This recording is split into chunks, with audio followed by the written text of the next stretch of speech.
last month's No Kings protests.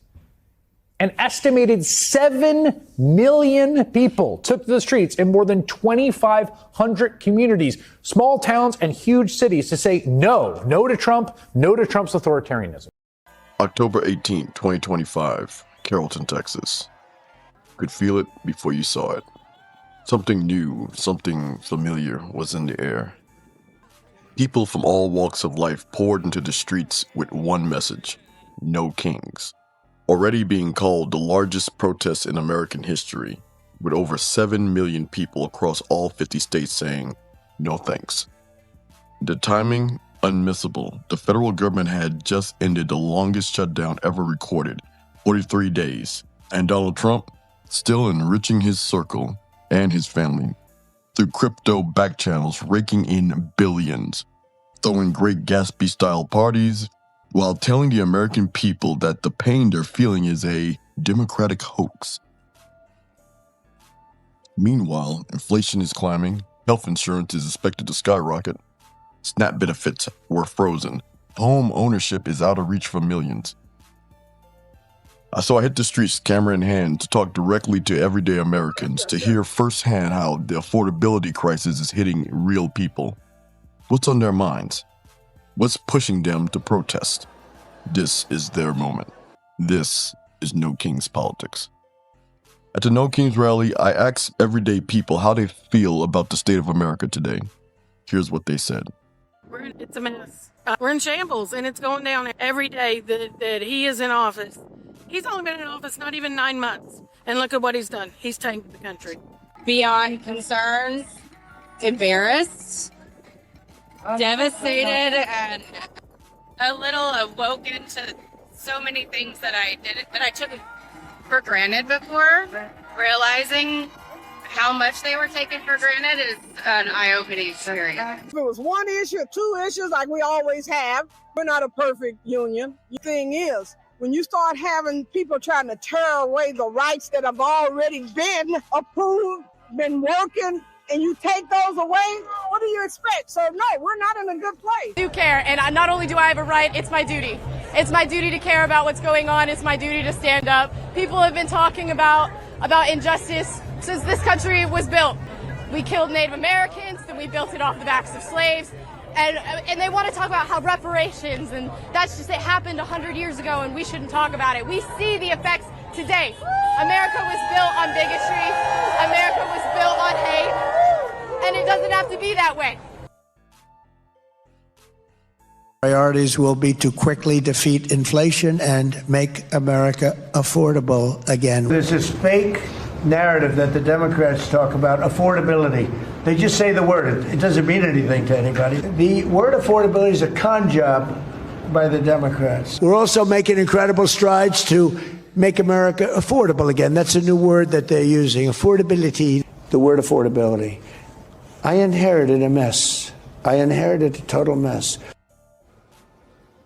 Affordability, affordability, affordability. Affordability, affordability, affordability, affordability, affordability, like, affordability, affordability, affordability, affordability. Everyone says, oh, affordability, and you're supposed to say, oh. It's a new word. Did you know that? It's a new word, affordability. It's like the new word groceries that Donald Trump discovered in 2024 he loves to talk about. Please disperse! Nothing to see here, please! Affordability isn't a buzzword, it's survival. I asked how healthcare and rising costs are affecting everyday families. Not me personally yet, but there are people, Medicare and everything else, everything's going up. Eggs are down, wrong. Gas is down, wrong. We're in the streets. We're the ones having to buy all this stuff, and he's crazy. Actually, yes, I have a daughter that receives special education services, and so that's become a huge concern of ours. We haven't necessarily seen anything yet trickle down to the schools, but it's a huge concern. I'm in that right now. I'm on Medicare, and I have a secondary insurance. Both of them are sky high. They want to send you to those advantage programs. I don't really like them because I have to pay all this copay. So I stay where I'm at because I don't have the copays. The older you get, that's when you go to the doctor more. So it's a shame, and I think about the people that can't even afford Medicare, let alone, so you're trying to take away what has already been given that they fought for. Look how many years it took to have ACA passed. Absolutely. And then now you want to snatch it because you didn't have the idea or you couldn't come up with a plan for health care. I had to ask, if you could talk to the Democrats right now, what would you say? I would ask the Democrats to please organize and let's get this going, because we got to all work together to stop this regardless of our differences. For this one, we need to unite. One, I hope for my 3 daughters that are here and my son that we're making history and making changes. And 2, that our voices are heard here at home in Texas, please, and around the world. Thank you so much. Yeah, thank you so much. Y'all need to walk a mile in our shoes. Get out of your damn billionaire White House and come walk with the people. Live like the people. We can't afford food. We can't afford to get to work. We can't afford the health care. People are losing their jobs because of all the tariffs and everything else. We can't live in America anymore. We love America is the reason we're doing this. More energy to be more civic-minded. These are things I'm trying to pass down to my grandsons. Yeah. They're not out here today. They're with their father. But you know what? We're just praying that we all come together as one, because what affects one is going to affect us all. Yeah. See, we think that it's isolated, but it's not. More recently, Americans have been watching videos of ICE tackling a young mother, tear gas being used in a Chicago residential neighborhood, and the smashing of car windows. Have some of these raids gone too far? No, I think they haven't gone far enough. You're okay with those tactics? Yeah, because you have to get the people out. Can I say it? You can say it. Bullshit. They're bullshit. I have permission to say it. They're not asking. They don't care if you're a citizen. It doesn't matter to them. And when they're done with the browns, they're going to come after the blacks and women and everybody else. They want an old white republic. How do y'all feel about the ICE raids? Oh my God. Man, that's... I don't even know how much I can say about that. Yeah, it's just I don't have brutal. no word. It's brutal. It's barbaric. And you saw the one in Chicago, black guys, and he said, I'm a U.S. citizen. Whoa, whoa.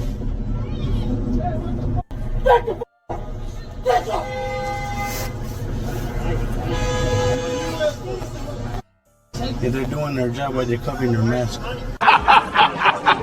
Excuse me, you guys are just deporting the illegal criminals, right? The ones who shouldn't be here? Sure.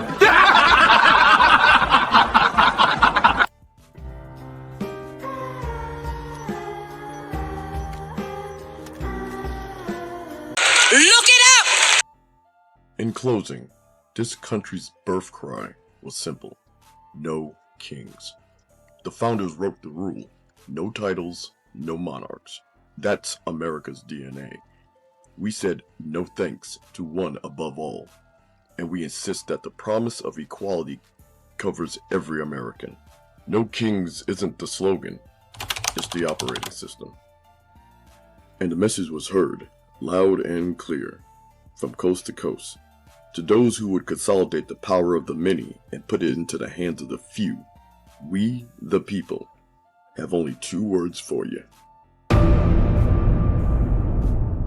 Next, we're heading to Tulsa, Oklahoma, the Greenwood District, also known as Black Wall Street, a wealthy community that built wealth from the ground up and was the economic envy of its time, only to become the site of one of the bloodiest massacres in American history.